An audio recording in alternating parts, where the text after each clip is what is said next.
Hey everybody, good afternoon. Hope things are still going well for you on this Tuesday. And we're going to take a little bit of a detour from talking about the Seattle Seahawks. This video, we're going to be talking about a couple of division rivals because there are some things going on within this division that, I don't want to get too far ahead of myself here. There's plenty of time for things to change. I don't want to act like anything's already been settled and established, but some of these things that we're hearing from, I would say, our two primary division rivals are not very encouraging for them. They look like they're dealing with some issues. One team is dealing with a series of little things that are adding up very quickly, and the other team is dealing with one thing really, but that one thing is cataclysmically huge. Going to talk about it a little bit in this video. We're going to lead with the San Francisco 49ers because they're the team that is kind of getting cut down a little bit at a time right now. And this goes for both of these teams, but I especially think it goes for the 49ers. They cannot survive very many injuries. They do not have depth. They've got great starting lineups. They've got great setups of talent near the top of their depth chart. If they stay healthy, they will be fine. But the smallest hiccup in their players' health will be very costly. There are teams out there that I think are better equipped to handle injuries than others. And I think the Niners are kind of on the extreme end of not being able to handle injuries. So let's take a look here. Please click the thumbs up button on this video. Subscribe if you're new. Click the bell for notifications. Become a channel member for $2 a month. Those are the best ways to support the channel. We got this tweet here from a 49er Edits. They round things up pretty well. I didn't want to have to put a bunch of different tweets on screen. This is a nice roundup. I think this is most everything right now. There are one or two that this might be missing. And this, of course, says nothing about the injuries that they've had that have cleared up, but may come back at some point. Because if you've been paying attention to the 49ers camp this year, the injuries have kind of come consistently. Most of them so far have been minor. Not all of them have been.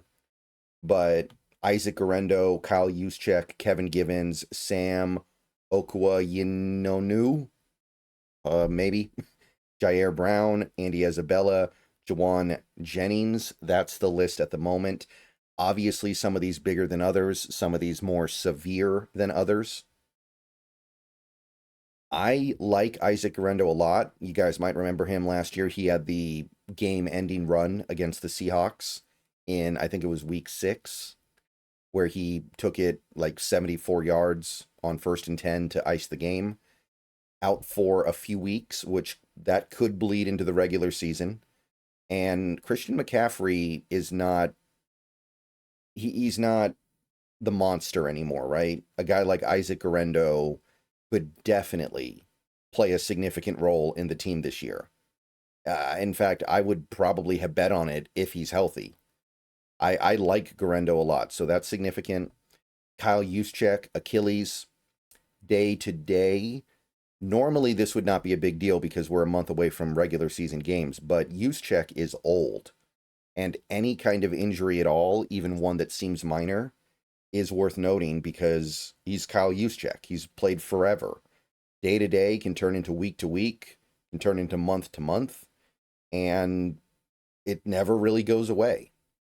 Kevin Givens could be out for a while.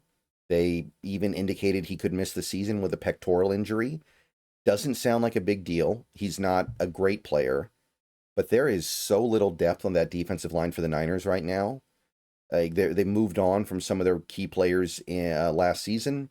They've moved on from Hargrave, obviously, and Givens was somebody they were depending on to fill the gaps while they try to replace those guys. So Givens, if he misses significant time, that's actually a big deal. Okuayinonu, groin injury, possible couple of weeks, so that's going to push it just shy of the regular season. And again, not an especially important player, so much so that I don't know how to pronounce his name.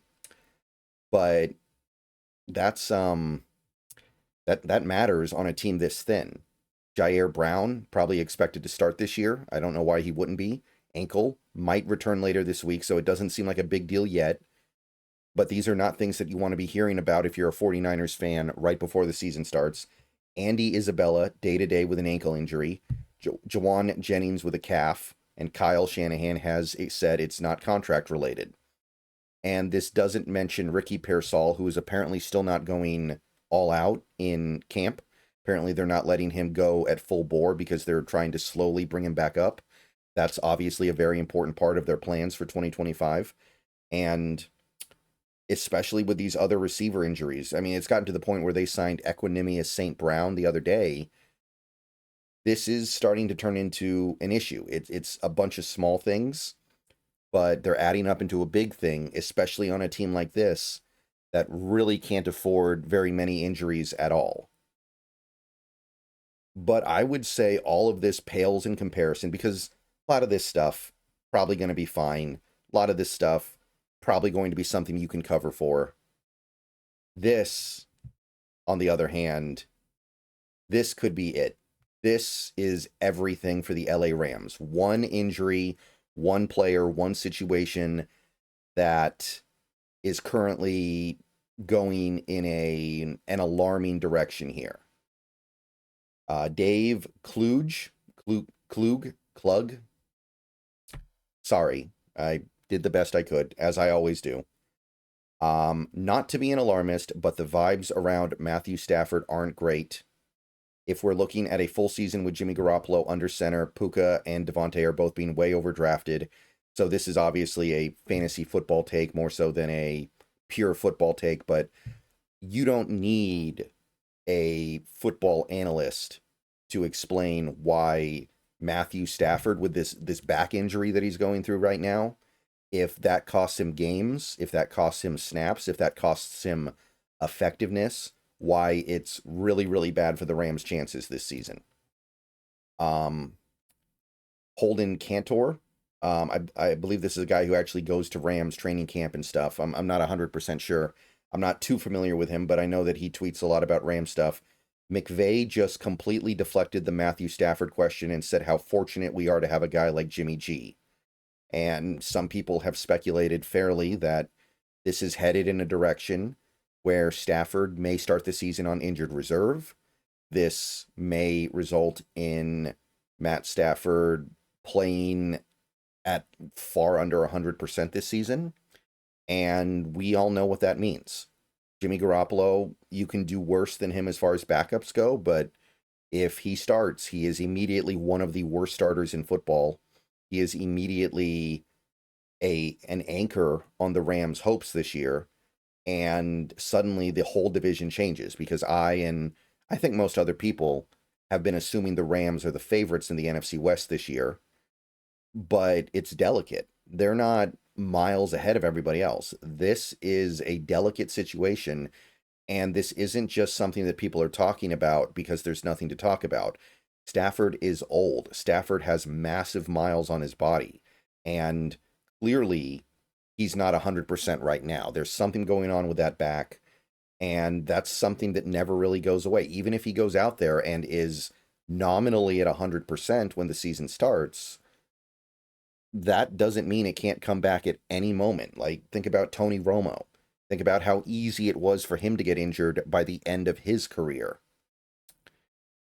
The last 2 years Tony Romo was in the NFL, he suffered a critical back injury basically every other game he played, when you think about it. And Stafford has way more miles on him than Romo did. Stafford has battled some injuries that have cost him time or he's gutted it out through in recent years. And if it's not this, it could easily be one of 100 other things. Like, this is,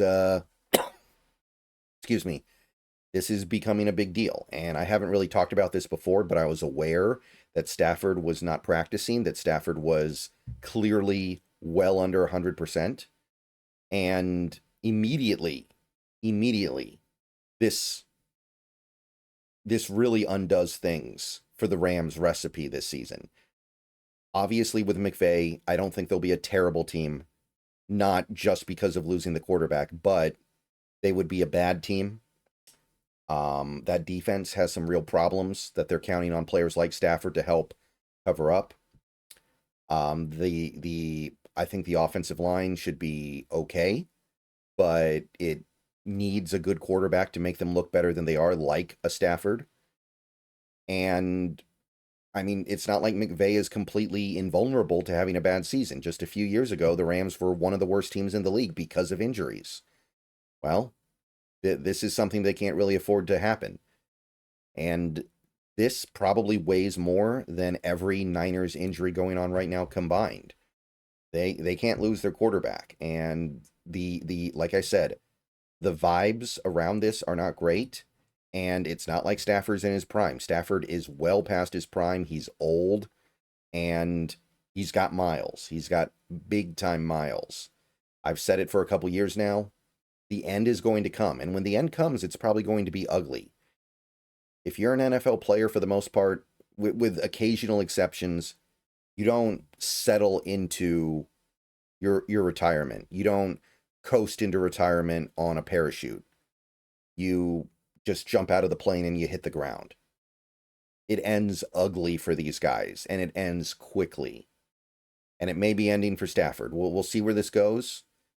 Maybe everything's fine, but just because things are fine now. I mean, in the case of a guy like Stafford, every time he gets touched, it's a concern. It's a big concern. All right. That's it for this video. I'll see you guys later today on Twitch or tomorrow. Keep an eye out for the stream of the Hawk's Nest. Check me out on Bleacher Report. Couple videos already live over there. Going to be more later this week. And go Hawks.